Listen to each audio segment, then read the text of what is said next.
Hello, Camp Pros, and welcome to the CampHacker podcast. My name is Travis Allison. I run a summer camp marketing and consulting agency here in Canada that works with camps from around the world, and I help camps translate what they do so that more families understand and want to send their children to summer camp. And my name's Gabrielle Rail. I'm one of the camp directors at Camp Waro. Camp Waro is an all-girls camp in the Laurentian Mountains, and we focus on creating a positive female community, and we do that while speaking in French and English. Hi, I'm Joe Richards from Pierce Williams Christian Center. I'm the executive director here. Pierce Williams is the United Church of Canada summer camp and retreat facility, and I play the banjo. And hey everyone, my name is Phil Brown. I am a lead trainer at High Five Adventure Learning Center based out of Brattleboro, Vermont. Excellent. Phil, we're so grateful to have you here. Yeah, thank you. Thank you. So tell us, first of all, how you got connected into the outdoor rec industry and what your passion for it is. Yeah, so for me at the start was summer camp. In England, that's where I'm originally from. That's what the sound is. At college, at university, I was interacted with a person who worked at an organization, CCUSA, which connected me with the world of summer camp. I was actually training, or my degree was in teaching. So my mindset was like, I want to work with some kids from another population that I'm not familiar with. So I thought, hey, summer camp could be an option for me. I ended up in a camp called New York YMCA camp, based out of Huguenot, New York. And I must admit, my first impression, my first thought was, I'm going to work in the city. I think it's the same as a lot of even Americans who don't realize that New York is bigger than the city. And so I ended up, in the low foothills of the Catskill Mountains, and at a camp there that had a large property. And I worked mainly with older boys, the older boy camp. And I just fell in love with the concept of working with kids in an environment that they were excited to be in, where they were learning about themselves, growing, the change, especially those kids who were coming at this camp did 2-week sessions, but you could opt in to stay the full 8 weeks. So there were some kids who were there who the transformation that they experienced in that 8 weeks was so incredible to me from the start to the end, that I fell in love with the concept of being able to really make positive change in a kid's life. My degree was in English literature, so I was training to be an English teacher. And I think I ended up doing a year of teaching back in England between summer camp jobs, and I just found the pull of summer camp was just too strong. I remember being called back and said, hey, would you like to come back? And I went, wow, I've got a job now, so this is challenging, but I'll figure it out. I'm not in college anymore. But I ended up coming back. And then after that, I was very fortunate. The camp that I ended up at had year-round programming, did outdoor education. And so they had the capacity to be able to give me full-time work, which was very exciting. And at the time I was, 21, 22. So the choice wasn't a particularly challenging one for me. I thought, if I don't make it work, I'll go home. And I just fell in love with it. I ended up living and working at that same place for 7 years. I met my wife there. I lived there. I worked there. I got married on the property. Yes. So similar stories to a lot of people who've entered the camp world. It's the kind of incestuous nature of camp that everyone, ends up together. But it's because you see each other through the highs and the lows. And through that, and then my transition to working at High Five was that the camp had an incredible challenge course program, had a great adventure program. And I ended up doing a lot of training, formal training, coming to High Five for my training, both at a level 1 and then a level 2 and then a challenge course manager, and which was graciously paid for by the camp that I worked at. And I was there for so long, and I happened to meet someone from High Five and said, this is a full-time job. I can do this for a living. Already, it was a shock that I was working at camp for a living. It was like, trying to explain what you do to your family and your parents, when you work at an outdoor ed site. But then eventually I ended up coming to High Five, and, I'm now been in the States 14 years and married, got a kid, and, I just loving this kind of world where I get to work outside with populations. And I feel like the work we do, adventure education, experiential education, similar to the camps, we have a lot of pressure on us to be able to make really positive change that, you know, school systems can't do. You know, phys ed in school is the other area where they say, oh, adventure program, that's going to be your area. Social emotional learning, that's phys ed. But summer camp has that. You know, summer camp has to fix all of the ills. Right. In that, and I think that they possibly can. So that's where I get excited, and that's probably my extended experience of how I ended up here. Yeah. Well, that's awesome. Well, we're grateful to have you. Yeah. And because we knew Phil was going to be here, we decided that we would spend some time talking about challenge courses and training to be able to draw on his experience. Oddly enough, I had just last night was speaking with a bunch of people that they're taking a course that I'm working on who are from the business world, and I was explaining the principles of challenge courses and the idea that this is putting everyone at an equal position where it's a challenge for everyone. No one's coming into this as being an expert, and things are designed to give everybody a playing field that's the same, and work on that. So it's interesting that we get a chance to talk about that today. Constantly, they're the consistency. They're the great equalizer. You know, you can take, you know, any group, no matter what it is, and you bring them into that environment, and then it equalizes the field a little bit. We're working on the exact same plane. Yeah, right on. So, Cap, what is the value of having a challenge course to Waro and doing adventure programming stuff for the girls and the young women that you work with? Well, I'd like to start with the Quebec Camping Association. The Quebec Camping Association partnered with the Ministry of Education and Higher Learning in Quebec to sponsor, I think it was 31 camps across Quebec to upgrade their challenge courses.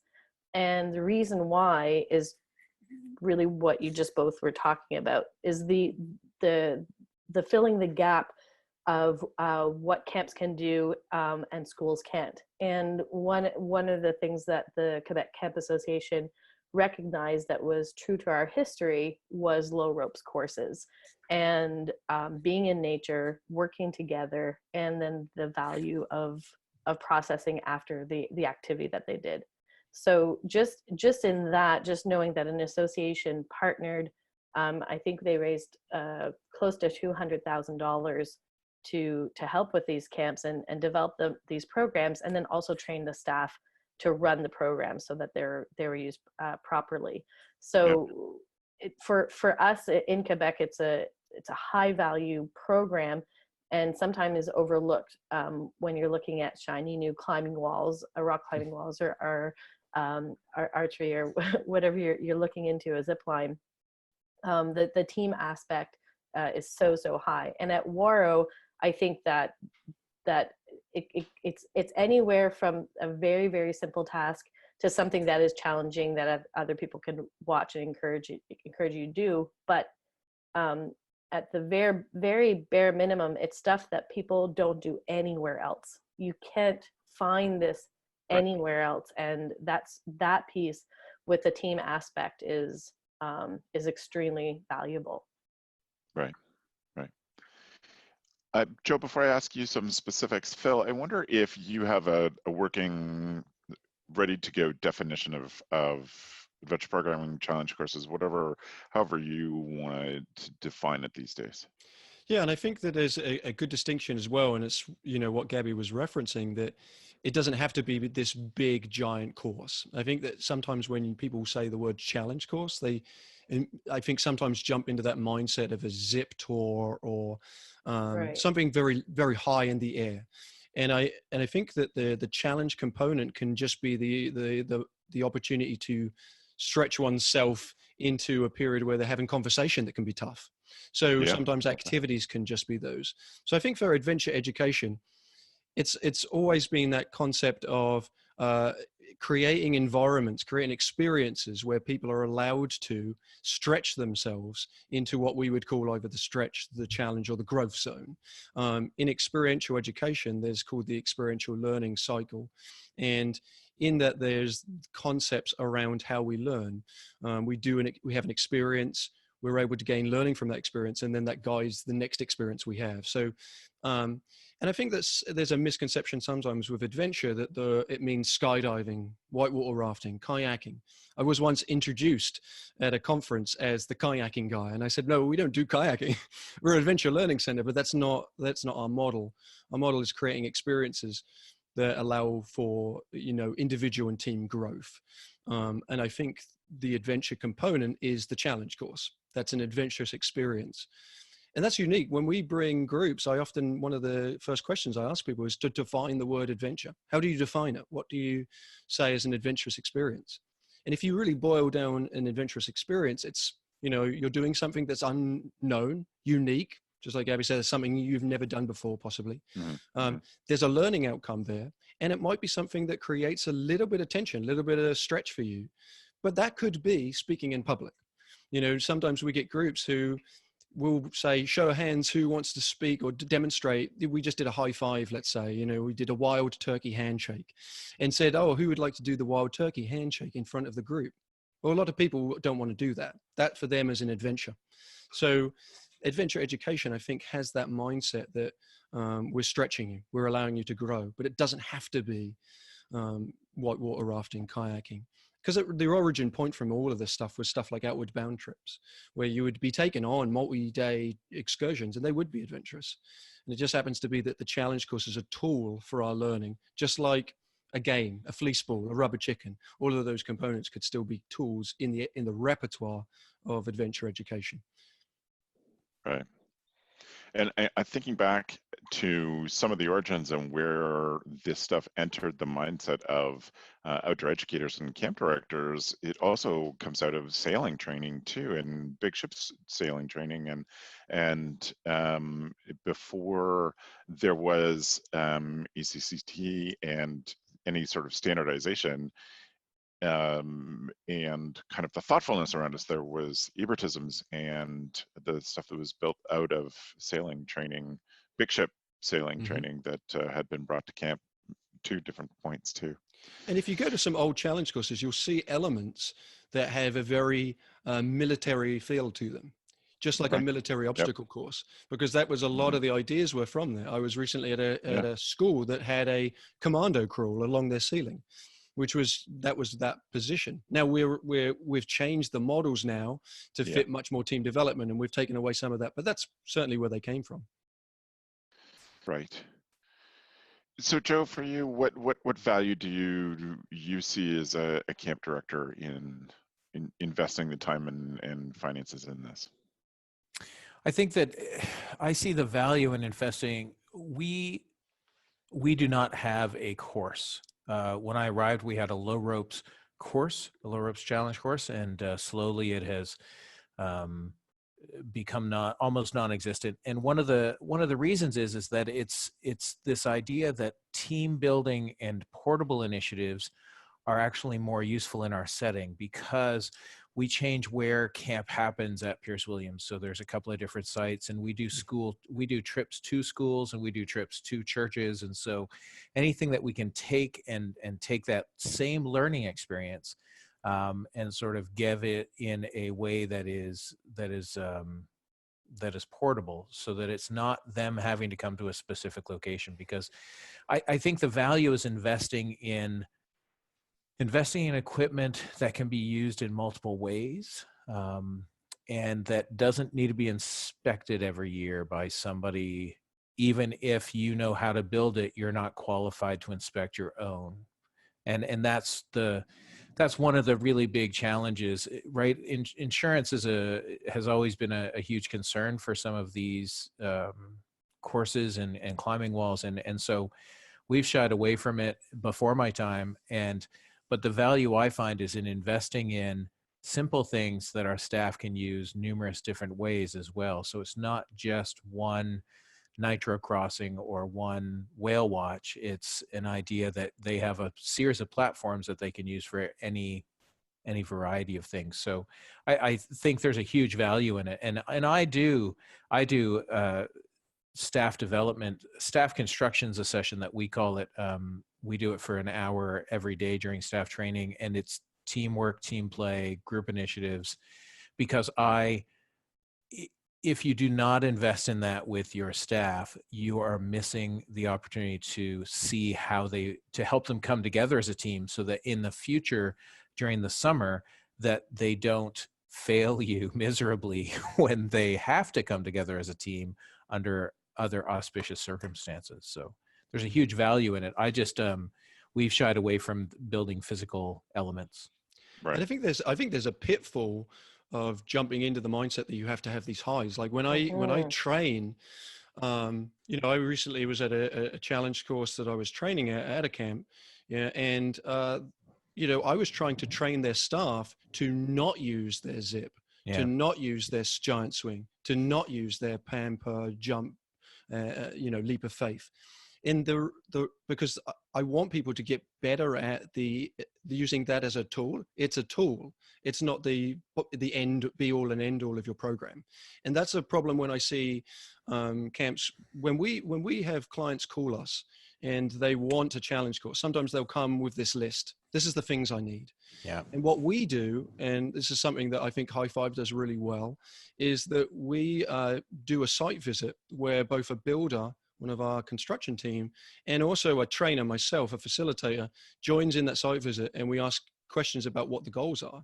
Because if we hear from the executive director of this camp that they want it as a marketing ploy, potentially, where they want this very visual thing right in the middle of the field, and it's to take photos of and really demonstrate, and they want every single kid to go on it, that misses the mark from our perspective.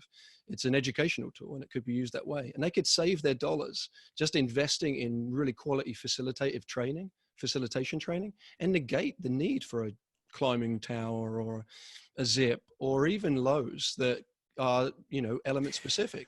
And so I think that that's, from our perspective, that's why we're an educational org. And I would add the other caveat for listeners that we're a professional vendor member of ACCT, but we are one of, I think, only 4 vendor members that is purely educational focused. We don't build aero adventure parks or zip tours. So for us, those challenge courses are tools. And so if we can invest the time and energy into a camp to say, you know what, you don't need a zip. You don't need to spend $30,000 on a climbing tower. You need to spend $1,200 for a couple of days of quality training that I can teach your staff how to better frame an activity, better run the activity, and better reflect upon it. Then that's the golden opportunity right there. They don't need this course. And I think people jump into the pitfall of jumping into, I'm going to spend a lot of money. I just got a huge grant. I'm going to buy that. No. Invest your money into quality training and then let the course come after. And Phil, I think that goes to a larger challenge that I only discovered after I left the camp I grew up at, because the camp I grew up at had nothing,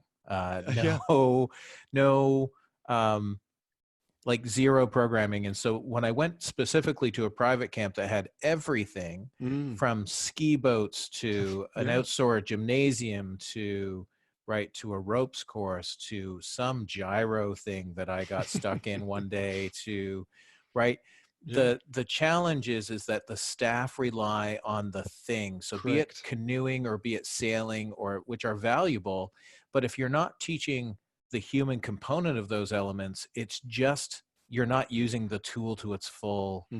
And I agree. I think that if you have because I get staff, trust me, I've been here 15 years and I get staff members who are like, well, why don't you get a high ropes course? And I'm like, there are other people who do that way better than we are ever going to do it. It's the same reason I'm not going to start leading canoe trips. There are other camps that can do it a ton better.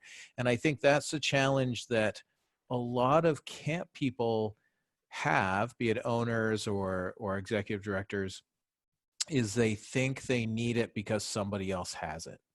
They think they're in constant competition, when if you just provide a much better structured, facilitated, personal experience that still gets to the same outcome, I think that there's a huge value in that as well. And I have the benefit that in the summer months, in that 3-week window of training, I see a good number, a dozen camps that I go to. And I think the piece that sticks in my brain of those places that are great is not how much money they invested in a pole course, not how much of this thrill riding, incredible visual they have, but it's how much time they spend on, do they want their staff to be really great facilitators? And that's a huge difference. If every kid is going down the zip, they like the zip because it, as in terms of operating it, you can run those kids through it. Takes the time, but it's not very powerful. It could be individually powerful to an individual few people. They might have these incredible experiences, but there might be people who don't. And in terms of you creating a cohesive team component to your program, you want to focus on team development. A zip isn't necessarily going to result in you having a more cohesive team. It might have this incredible experience that you're offering, but that experience is trumped by, is the trumping factor, instead of it being, oh, I have this really functioning team. Spend more time on ground initiatives and team development programming than the challenge course. So that would be my thought. And then build on that. But just like you said, it's going to be, it's a bigger investment to have a challenge course than just building a challenge course as well. And I think that's one of the questions, is like the costs involved. Training has to be a big component of that.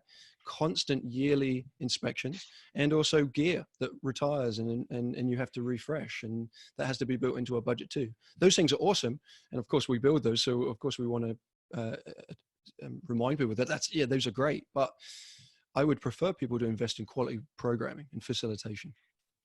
Right. Gab, for you folks, what are the sort of transformations or big things that your kids are able to accomplish in terms of their own development through the adventure programming work that you folks do?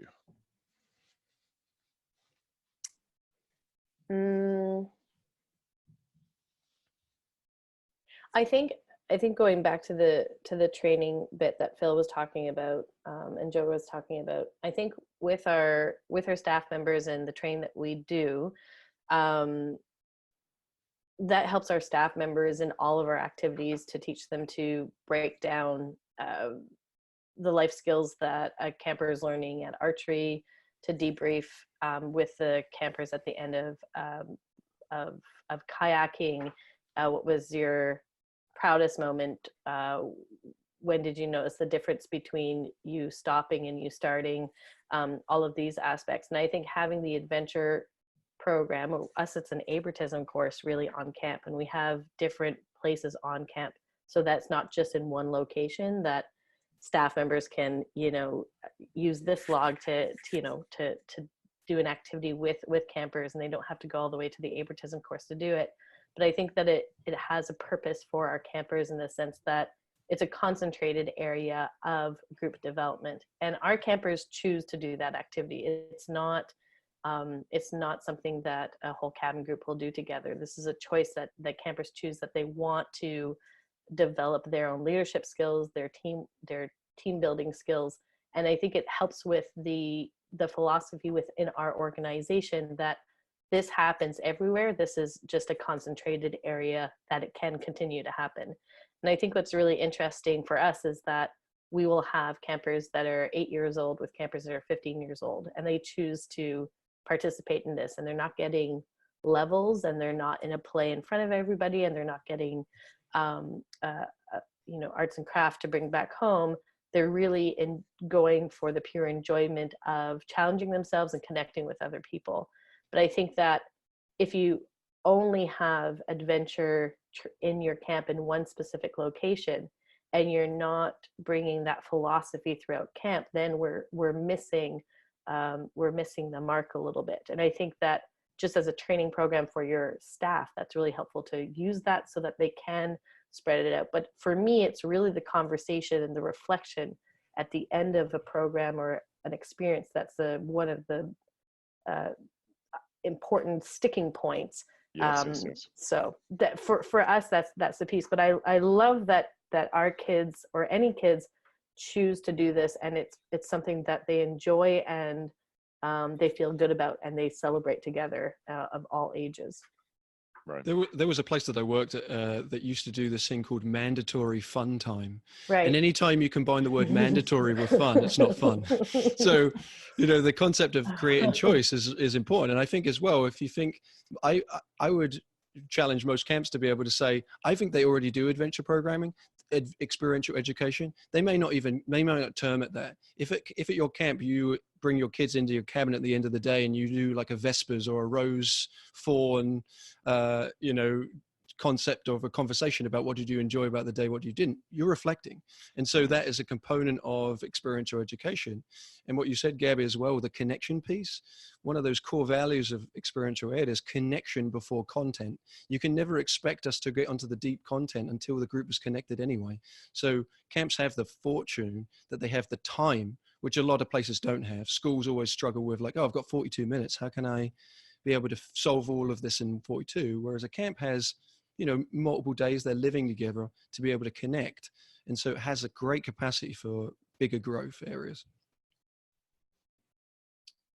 Yeah, exactly. And with what Joe was saying with the paring down and putting the emphasis on the experience and not on the equipment, sometimes having the equipment and training your staff almost backwards from using the equipment to have an experience and then paring that down to something even smaller, and then paring that down to even something smaller, like a walk from the cabin to the dining room.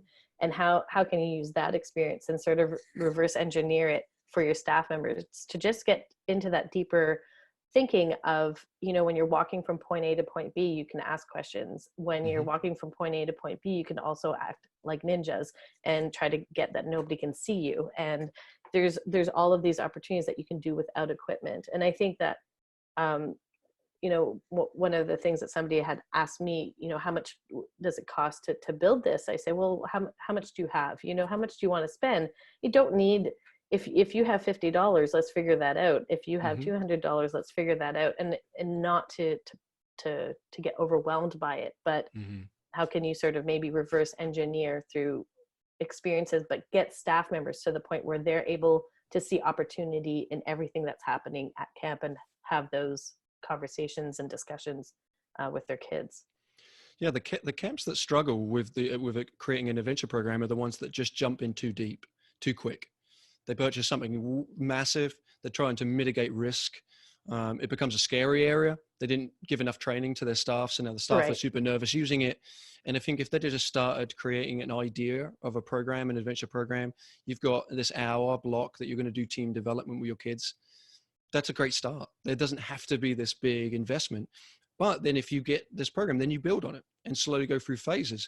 There are a lot of camps that we've built challenge courses in multiple phases. We've budgeted out for them. We help create a curriculum. You know, this is the start. We're going to give you a game bag and I'm going to do a couple of days of training. Maybe 5 years down the line, we now have a climbing tower and we have a low course, and then we have a step sequence that we can take you through where we can say, this is the start and this is the end. But if you jump all the way to the end and the only thing you purchased was a zip, the only thing you purchased was a climbing tower, that's very challenging to operate in a sequence. How are you setting your kids up for success when you jump them straight into a zip or a challenge course, or they're straight to climbing at height? We do a workshop. We do a workshop called The Struggle is Real, where it's a concept is how are you preparing your kids to struggle? Because they're going to struggle at height. So if you haven't prepped those participants to struggle at height, if the first time they struggle is when they climb and they've got all their peers looking at them and they're embarrassed because they can't do it, that's not a great, you're only going to create some negative experiences, not necessarily leading to positive experiences. So trying to figure out how are you properly sequencing a program to fit the needs. Don't jump for the big stuff because the big ticket items. Let's build a program and then build from there. And that's where that training is super essential, super important.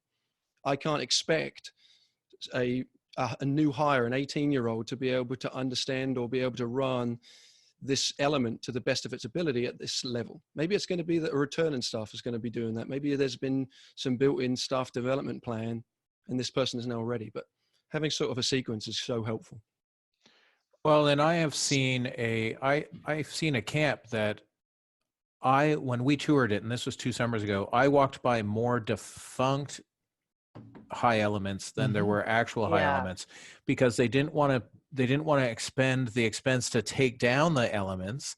But as we walked by, we were touring with a young guy. He did a great job. He wasn't the person we were supposed to be touring with in the end, but and we're like, okay, well, what's this element? He goes, oh, we don't use that anymore. And it's literally, no word of a lie, Phil. We walked by almost 30 different elements that day at this one camp. And it was bizarre, beautiful, and I know why it exists that way. Yeah. I know the history of it, but it is this ongoing. Post-apocalyptic. Yeah, it was Yeah. because and they're all high up in the. And the problem is as well, if they're built into trees, we don't even recommend you would take them down, because an arborist is not going to want to put a chainsaw to a tree that's got metal in it. So Yeah. often stapled climbs, you just have to accept that they're going to disappear as the bark grows over the staple. You're not pulling that stuff out, and the cables are going to 50 years from now, somebody with a chainsaw is going to die. Yeah. Well, that's the point. We leave little traps there for some unsuspecting future arborists. But yeah, there are a number of courses that we also have built that, at schools and stuff, who got a big PEP grant, and often as well, there's these big grants come in, look at all this money I got donated from a anonymous donor or an alumni. Wow, what am I going to use this for? But there was no intentionality between how I was going to use it. I'm just going to build it. And not only do you need to have trained staff, but you also need to have champions. So we refer to those camps that really have successful programs as they have a champion on board. And that's not a staff member who's going to leave. That's a staff member who knows is going to stick around for a while. And sometimes a pitfall can be that you find an excitable staff member who wants to be trained in this field, and they start a program up and then they leave. So rather than because summer camp has so constant turnover, retention is, you're never going to retain them for decades unless they have a full-time job. What I always recommend is getting a program director or a director be the person who gets the initial training, gets the bug, gets the excitement, because they're going to be the ones that continue to invest the program, because no doubt that camp at some point lost their excitable staff members, those who saw that as beneficial, and then they didn't have enough budgeted for continuous training, so their skills start to deteriorate. They get nervous, which is completely fair and expected, that you shouldn't be I'm going to stick a kid up there. Yeah, no way, I'm not going to do that. And then they have to be really comfortable in the environment, and then when they leave, then those courses just disappear. And also, I think it comes from equipment that retires as well. And if there's no budget in your plans for replacing equipment, after 10 years, most harnesses, ropes, helmets, anything that's a nylon has a 10-year expectancy, a life expectancy. It's not going to poof away like a witch to water, but it is going to not be able to be used. And if you don't have a budget set aside, then suddenly you lost all the equipment to run the element, and you didn't have the money to reinvest. So from that perspective, I always recommend to places that you get in a habit of buying 3 harnesses a year. And that way you're never going to ever run out of harnesses, and you don't have to have a massive budget. It's an assigned budget that you can plan for. And that way you don't ever get into the position of you bought 20 harnesses and then 10 years later, all of the harnesses are retired and you have to buy 20 more, which is suddenly a big expenditure. One thing I want to pick up on that all 3 of you have said, and really is such a huge, I think it's a big issue. I think it's something that that many camps aren't handling as well as I like. It's something that really bothers me. And Phil alluded to the idea of sequencing being that you start with activities that allow the group to grow and the trust to build, and then you build up to some of these things. And really the high ropes, the big challenges up there are meant to be at the end of a sequence where a lot of time has been invested in the communication skills within the group, the trust building within the group, and people understand that they could say, I can't do this, or I can't do this right now, and people will be there to support them. And I think those camps that just run kids like a mill through all of their elements can do as much damage to those children's development psychology by forcing them, by embarrassing them, as Phil's describing, how terrible for a kid who can't get off the ground on a climbing wall in front of all their peers. And if those peers haven't been fully informed and had the practice in being encouraging and being a part of something without making fun of somebody, et cetera, it just can be a terrible experience. And I think that's incredibly important, that what everybody's been saying today, if you are considering this or want to professionalize in its own way, your own adventure programming, your challenge programming that you have there, the first step is to make sure that you give enough time to the groups to get ready to take on the big challenges. And certainly, as everybody said, you have to invest in the training and the equipment, because I think it can do a lot of damage to kids. And I think that when we run into complaints from parents or kids that don't want to come back, I often think that there's so many elements of that that could be handled by staff being better trained in facilitating things, not pushing kids, or pushing kids in the right way, or pushing kids in the wrong way versus pushing kids in the right way to take on new challenges. And that stuff just, it terrifies me, and frankly is just heartbreaking in terms of what the industry has to offer. I think there's the concept of comfort zones, and I think when I'm training, let's say you've just built a challenge course, it's got highs, lows. Most often we'll recommend you should be having as a minimum 4 days of training. The first day is purely facilitation training. There'll be staff that coming for this ropes training, and we won't touch a rope until the second day. And they're like, what are we doing? So the key piece is framing them to be prepped for understanding how important their job is. I think people absolutely love challenge courses, and the reason they love them, if they've run them, is because of the incredible positive impact we have on people. And I have so many stories of incredible moments where I've brought people to tears by the life-changing experience they had. And we probably all have stories of, even outside the challenge course, but adventure programming, where you've seen this really positive change. But with that, the double-edged sword of that is that absolutely you can create negative experiences too if you push the person too far. I think terminology, semantics is an issue when people say, I'm pushing someone out of their comfort zone. I need to push you out of the comfort zone. The push piece is an aggressive term. I'm going to push you out. As a facilitator, the word facilitation means to make easy. My entire job is to make it easier for you to get yourself out of that comfort zone. I shall never push you out of it. I'm going to create environments that allow you to feel safe to step outside of it. And that's a different theory. I'm sure I just did the camera. I don't know if people, it's just a donut. But the concept is that middle circle there is our comfort zone. This is a very basic version, but that would be, we're really comfortable. Everything from here to the outside parameter is our stretch zone and our challenge zone and our growth zone. But the key piece to reference this is the exterior circle. And we call that the panic zone. And if you bring a participant to the point of panic, and we sort of understand what that might look like, the only learning that they have is, I will never do that again. That's the learning outcome. All throughout the comfort zone, Right. They're learning about themselves, they're stretching. But as soon as they hit that panic, the only thing they're learning is they're never going to do that again.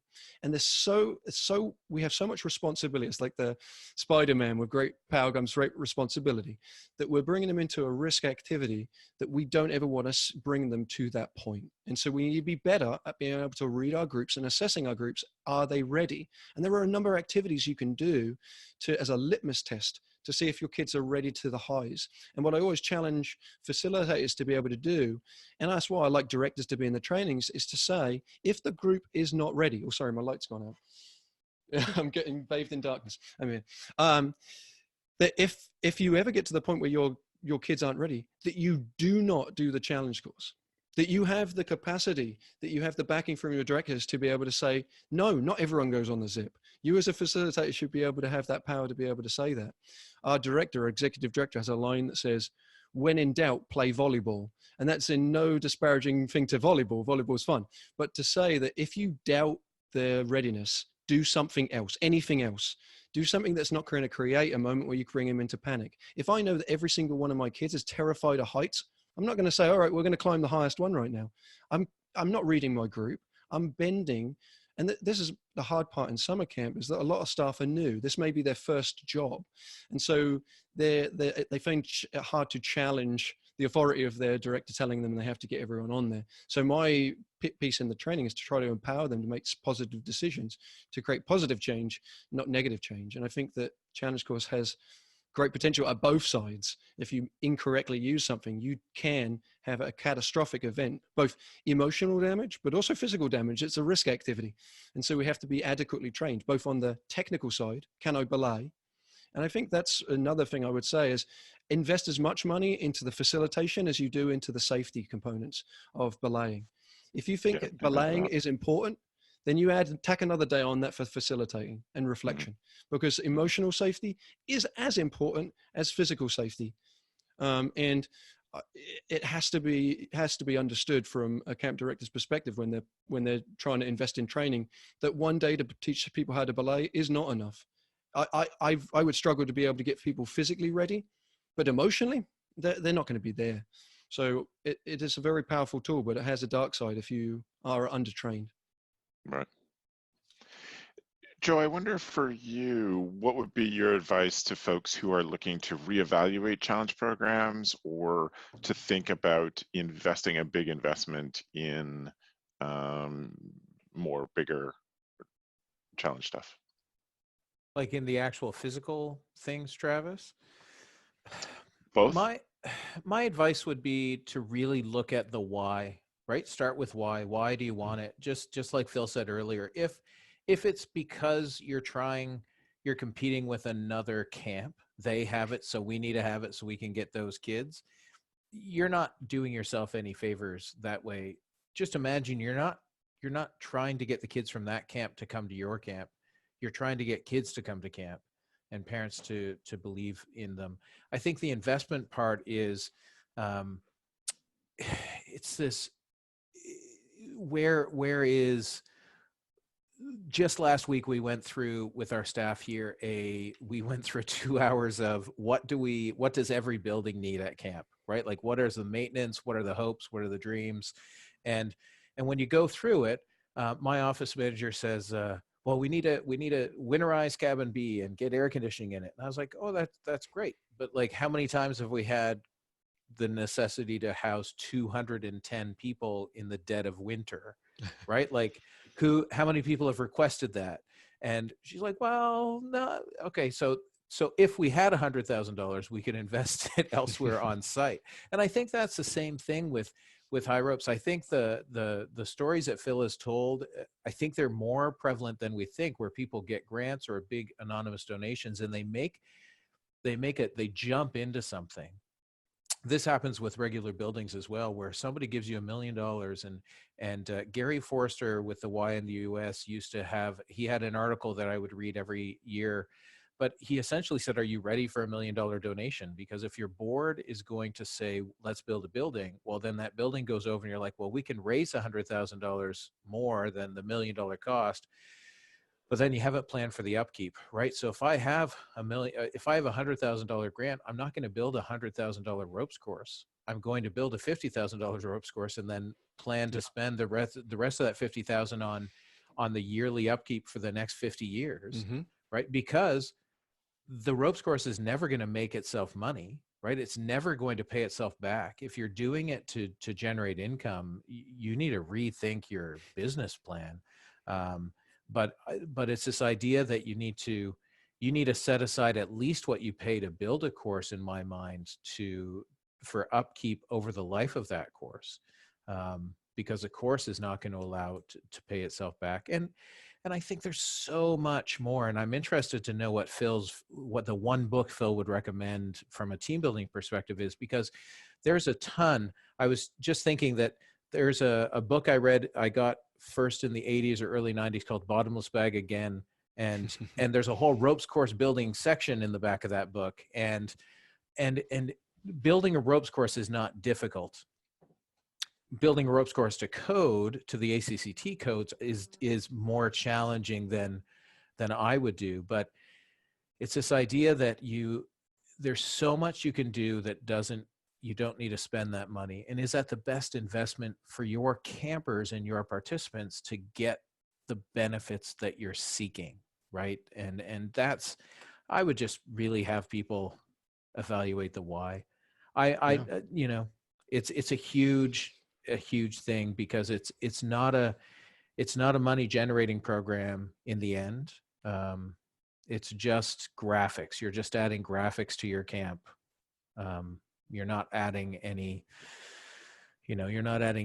dramatically different that they can't get somewhere else. It's funny you mentioned oh yeah, go Travis. Well, I think, to be fair, to those camps who do invest or to prioritize it differently than you do, Joe, I think that there can be incredible experiences for people when they do this properly. And I take your point that it's hard to make more money because you have a ropes course this year and you didn't have it last year. But I think that there are some incredible experiences that can happen with smartly designed, really intentional courses and proper training. There can be some great benefits to that. I had the privilege when I was in Australia, I toured a site near Melbourne that had, they were installing a fully accessible high ropes course, and it blew my mind. It was just one of the most fascinating things, because you could literally roll a wheelchair up, and they had harnesses for wheelchairs. And I was just like, what? And so it was a fascinating look. But I agree. If people, I think you can, it depends on your why. It depends on your why. Totally. Yeah, so many topics brought up I'd love to comment on. But the bottomless bag that you referenced, Carl Ronke, Cows, Tails and Cobras was another book that he came up with, where he had blueprints for how to build your own course. We are still coming up on Cows, Tails and Cobra courses that we have to retire because they were built by someone who read the blueprints in the back of that book. But yeah, I think the intentionality, the why, Simon Sinek does the Start with a Why, does a wonderful TED talk on that and some books on that concept. But I think that's the piece that we always look at from a vendor perspective is, yes, challenge courses are phenomenal as long as they're intentionally used. And so when we do a site visit, that's the reason we bring a builder from the pure aesthetics, like, oh, is that tree going to be structurally good? Is this location a good location? But as a trainer perspective, I say, what are your goals? What's your learning outcomes? And if your learning outcome is to get everyone in the zip, then unfortunately that's not going to work for us, because it's not something that we want to also invest our time and energy into, because that's not our mission. And our mission is using that as a tool. And I think coming up with a why is so beneficial. There are also some fantastic camps in the US that also have been pioneering the adaptive programming route of being able to bring more participants in. There was a fantastic kid who came to even our course who climbed everything, and it wasn't until later that I realized he had 2 prosthetic legs. So I think sometimes we put our own limitations on who it's also for and who could this course be valuable to. But I think intentional programming is the key. And I think that's the difference between a really quality program and those programs that have a really, really cool wow factor, but don't have too much quality. It's like a lot of, visual appeal, but no substance to it. Mm-hmm. Gab, I want to start to wrap us up here a little bit, but I wondered if you had any final thoughts on the value and what camps can get out of investing in this kind of programming. Again, I think for me, it's a little bit what I was talking about before is using things like experiential learning to help staff members be able to process other aspects on camp. And for me, that has been our biggest takeaway. And I think I understand camp directors. I think it's tough. It's very tough to be a camp director, and you're trying to do good stuff in the sense of trying to build teams, but you also need to show parents, look, we have this cool zip line. This is a cool camp to come to because of the shiny, lovely thing. And I think that it's tough because camp directors, I think, are constantly struggling with what's on our site that we can showcase, the outer, to our families, and what we're in the business is the development of the inner, like, the inside. And that's always so complicated. And sometimes you want this facility to show, like, we do team building and this is what we use. And so that this, going back to what Phil is saying, the struggle is real. The struggle is real for camp directors to do that balance, and going back to the why is very important. But at the end of the day, it does come down to being safe. It does come down to training your staff members between the difference of the evolution of comfort zone, growth zone, and panic zone. teaching staff members, the relationship that campers have to trust and knowledge and experience, all of those things. I've enjoyed Teachable Moments as a book that I find they've broken up great questions. They have a couple of activities, none of it, and they do talk about sequencing, and that's a common, there's 3 authors, Michelle Cummings and Jim Kame and Jennifer Sandfield who've worked on this book, and it has great questions, and it's a nice starting point, I think, for some people if they're looking at starting and bringing it into the culture, or just getting your culture back up on experiential education. Yeah, some resources that I would recommend. One book is, if you want just an activity book that has some great sequencing and great ideas around the thematic stuff, is The 100th Monkey by Nate Folan. It was a Project Adventure publication that came out. I think you can find that on Flag House. And then, because it's just got a great amount of activities, it's good bang for the buck there. And then a resource, an online resource, is playmeo.com. That is an activity database that has a ton of activities. It's a subscription service, although they do refresh 25 free activities. But what's nice about that, has video. And for those people who struggle with the reading of books and figuring out how the activity looks, like it sounds boring on paper, but it's actually kind of fun, the video on Playmeo does certainly help. And then one last resource I would mention is our own book, a book that I helped author called Tinker. And the purpose of Tinker is to say that rather than know 100 activities okay, get really good at 10 activities and understand how to adapt the framing to be able to meet the needs of any group. Because there are lots of activities that we use on a common level, and it's how do we adapt those and frame that. So it's a little bit more advanced thinking around how we use activities, but it has a great a section on framing, and then a good section on reflection. And that sort of like creates those bookmark ends around an activity. And I think that gives you a good next level thinking around how to create effective programming. One thing I would just add, and be remiss without saying, that if people do want to have a challenge course, in terms of the amount of training that, I recommend, or High Five recommends, is that you're getting professional training at least every 3 years.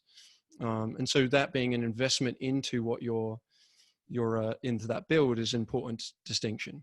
And then at least one of those people, or at least 1 or 2 people on your staff, should be what we would call level 2 trained, which means you're able to deal with rescue scenarios and stuff at height. And that's the comparison I often make, is that the investment you would put into a waterfront, the amount of money you would spend to get those people adequately trained, you should have that for a challenge course.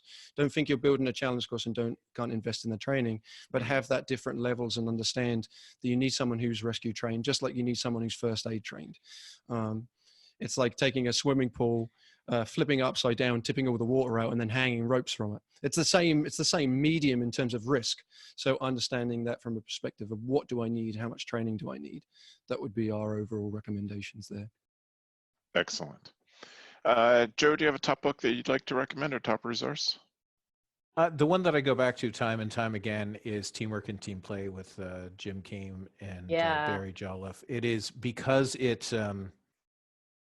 shows, it goes over the activity, and then if you need to build anything, that's just in chapter. So in chapter 4.1, it's the activity, and 5.1 is how to build anything you need for that activity. So that and Affordable Portables by Chris Calvert is another good one for someone looking to just get. Those give you the activities. They will not give you the skill to facilitate. Right. And so you can, if you can read and follow along, you can lead an activity. But as Phil was saying, you need to be able to read the room and read the group and go from there. So absolutely. Well, thank you to the 3 of you. Appreciate your thoughts on challenge courses and adventure programming. And I'm grateful for the discussion took us today. That means that it is time to move us on to our tool of the week. If you are just joining us, if you're a fan of Phil's and you're found CampHacker through following all the stuff that Phil does, then I want to tell you that our tool of the week is something that we ask each one of our contributors to bring to the table to discuss here. The frame for it is that it's a tool that makes you a better camp director. And I think in this instance, I'm going to start us off. A tool that I have been hearing about for a couple of years, unrelated to the overall theme of the podcast today, but a tool that I think good camp directors can make good use of, is a free web app called Loom, LOOM.com, and it is a free way to record your screen, and it'll automatically upload to their website, and then you can send a link to something. And if you're a camp director who hasn't discovered the value of doing a screen recording, then I think you're really missing out on a lot of ways to make your life easier. Now, you can use screen recordings to help parents get through a really sticky part in your camp registration where everyone gets stuck. You can use it to show your staff how to sign into your summer staff portal. It can be used to build a library of things that a new staff member has to learn when they join your organization and they're part of your admin team. And you can have your staff, because like most of us, there are people who change jobs every single year, and from one year to the next, maybe the transfer of knowledge doesn't get made as well as possible. This is a great tool for that. So I invite you to check out Loom. Phil, what's your tool? So my tool is, for those who know High Five, is going to be Ubuntu cards. So they are a product that we made back in 2011. But the reason I recommend that and it goes in with the conversation we've had in this episode, is it's a very cheap and utilitarian resource that you can use to be able to help create an adventure program.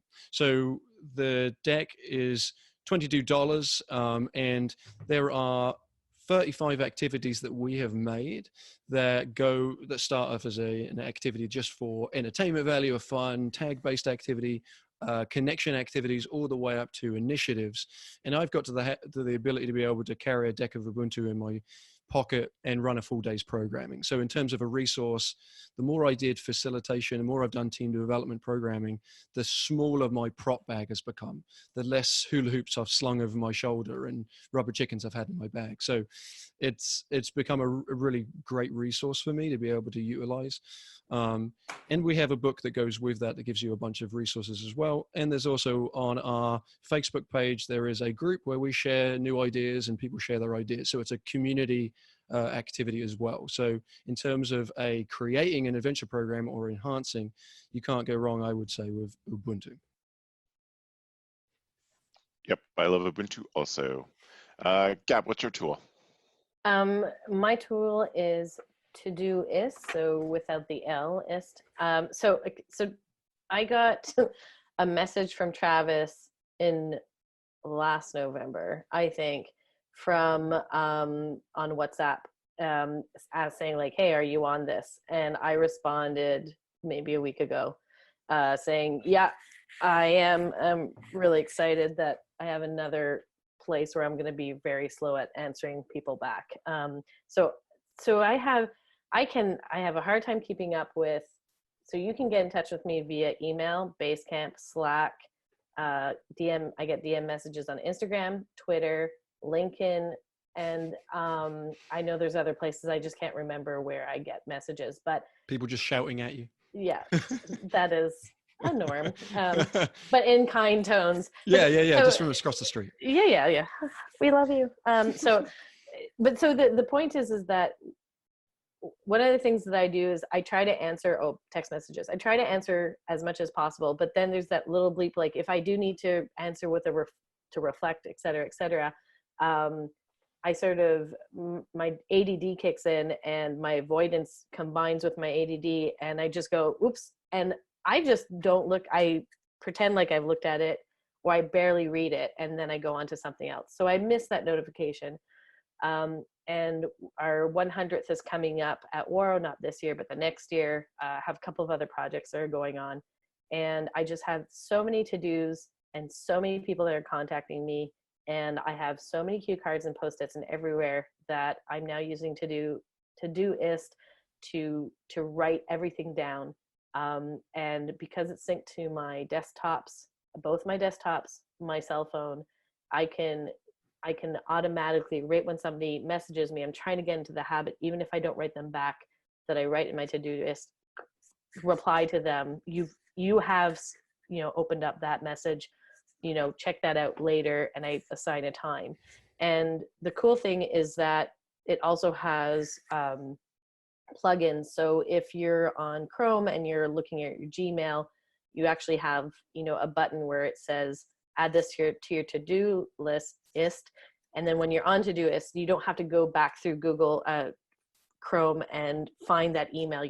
There's a link that already brings you through. So it helps you prioritize your stuff. It helps you create deadlines. It helps you tell you, no, I can't use this. And it's helping me just whenever I have my ADD moments in my head saying like, oh, I need to call Travis, I need to message Joe, I can just throw that in there and then continue back in my work. So I'm not obsessing about all the work that I'm not doing. So I'm trying it. I've been working on it for about a month now. It's helping. So there we go. Yeah. That is awesome. Thank you, Gab. Joe, what's your tool? My tool of the week is called, I'm sharing it for those watching, but it is called a wall-controlled pegboard, and it is metal. And obviously this one is orange for those who know me, but obviously, the reason I initially thought of this is I have a wall just off to my right that I wanted to put something up, and I know that I don't use whiteboards. I don't use a whiteboard enough to pay for that, right? And to pay for a magnetic whiteboard. Okay, so gotcha. And so it is really this idea that you can have these, and the reason I was going to do one orange in the middle and green, or one green in the middle and two orange on top on either side because of the sizing. Oh my gosh. And so, but it also comes with all of these other accessories that you can use. One of the big ones is, this is a spray, like a spray paint accessory. And what I have is, I have little cups, camp cups actually, that fit perfectly in it, that all the pens and pencils and they're there. It is just a really inexpensive way to create a wall board. So it is a magnetic, and I have things stuck to it, and I have hooks and other stuff. So yeah, that's my tool. Excellent. Sick. Excellent. Can I share my other tool, Travis? Sure, you have to. Well, I want to do a reminder, and it's up on the screen now, that the Canadian Camping Magazine Archive is fully live now. You are the first to hear about it. On Christmas Day, I uploaded the final missing magazine. And I did it so I could remember Christmas of 2019 for the rest of my life. So all 164 magazines published from 1949 to look at that, to 1989. 88.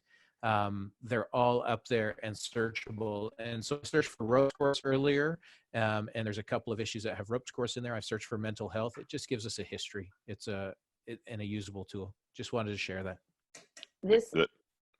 I was just going to say, this is such a gift to our camp industry, the work that you did, Joe, on this, and as just a training aspect, the amount of things that you can do with this. Just having your staff members, assigning one or two of your returning staff members that don't need to learn about the camp day again, and ask them to go through this and to find interesting articles that they like and present it to your camp, and to show, we forget sometimes that camp staff members don't realize that there's a larger world out there beyond our own camp, our own little nugget. And the fact that they're part of a legacy, they're part of a history, just knowing that we're standing on the shoulders of the people before us, that we're part of this, I think it just, even if your camp was started, 10 years ago, you're still part of this culture. And there's some of the articles that I've read that were, I think written in the 50s, that were talking about how kids today are too attached to technology and they need to get into the woods. And yeah, so it's a pretty, I mean, one, I just want to say thank you, Joe, for doing this. It is truly a gift, but the opportunities that we can I can say not a problem, like it just happened, but it took about 20 years of little bits of time. The reality is, and the reason I wanted to promote it here is because I know there's tons of people who listen to us. And what we need to do is make sure that this resource is known in universities and colleges for those people studying recreation, for those people who want a history. And because had I known this existed even in paper form when I was in university in the 90s, I would have eaten this up like a candy, because I went to Trent just before Christmas to finish this portion of the project. And I was in the Northway Reading Room, which is the archives of all things camping in Canada, and it was phenomenal. It was great. Well, let me echo Gab and say thank you, Joe, for your investment in the industry. It's awesome. Excellent. Well, I want to thank the three of you for your wise and thoughtful discussion today in the CampHacker podcast. I want to remind people that if you want to catch up with people that have been on the show, like Phil, and check out High Five, I invite you to go to camphacker.tv/podcast. Matt does an awesome job of pulling our show notes together. You'll find the links to all of the things that we talked about. You'll find the High Five website, etc. And at our history as we enter into a second decade of podcasting about summer camp with this crew. There's quite a lot of history in there as well. So thank you all of you for being part of that. So Gab, if people want to follow up with you, where do they get in touch with you? Well, so many places, obviously, but if the best way to get in touch with me is if you want to follow me on Instagram, Gabrielle Rail with 2 L's, and you can check out where I work at waro.com, which is OUAREAU. Thanks so much, Gab. Thanks. And Joe, how about you? If people want to follow me, they can catch up with me at my website, which is yoyojoe.com, YOYOJOE, or they can see what I do here at Pierce Williams at campisbetter.com. Do not message me on Facebook, Twitter, LinkedIn, or Instagram if you can find my Instagram handle, because I'm not going to get back to you. Thanks, Joe, for being here. Not a problem. Phil, we're so grateful that you joined us today, and we're so open to sharing your ideas and expertise. Thank you. Yeah, thank you. How can people follow up with you if they have questions? Yes, if you have any questions about challenge courses, you can email me at pbrown, BROWN, at high5adventure.org. I'm happy to answer all questions and every question. If you want a challenge course, we build in the Northeast mainly, but you can check out accttinfo.org to find any accredited members in your area. And one last plug I will say is if you want to hear more about challenge courses and facilitation, you can check out our podcast just by searching High Five Adventure into wherever you get your podcasts. We have an upcoming episode on 15 minutes on parachute cord, which I know that everyone has been excitedly waiting for. So I have a renewed appreciation for parachute cord since I saw the parachute cord Baby Yoda instructions yes. that came out this week. You posted that, right, on Summer Camp Pros? Okay, yeah. I saw that. Awesome. I think that's going to sell a lot more parachute cord this summer leading into people are doing arts and crafts. Absolutely. Well, again, I appreciate you being here. Do check out the High Five podcast. I've listened to a few episodes myself and heard lots of CampHacker and Go Campo friends on there. So that's pretty awesome. All right, so again, go to camphacker.tv/podcast to find the notes. If you liked what you heard and have time to leave us a rating and review, I would invite you to go to camphacker.tv/iTunes to do that there. And finally, I want to say thank you to Matt, our executive producer and editor, who has pulled all this together, who helped us get Phil on the line and get us the privilege of spending some time with him. And so we're grateful to Matt. So I would say one other thing that I would ask you, if you got some good information about running camp from this episode or any other one, I would invite you to share the show. Just take a screenshot of listening to us on your phone, share that to social media, or text it to a friend. It's the easiest way for us and the best way for us to get more people involved in the discussion about running great summer camps. So that is it. And in the end, thanks for the evening, friends.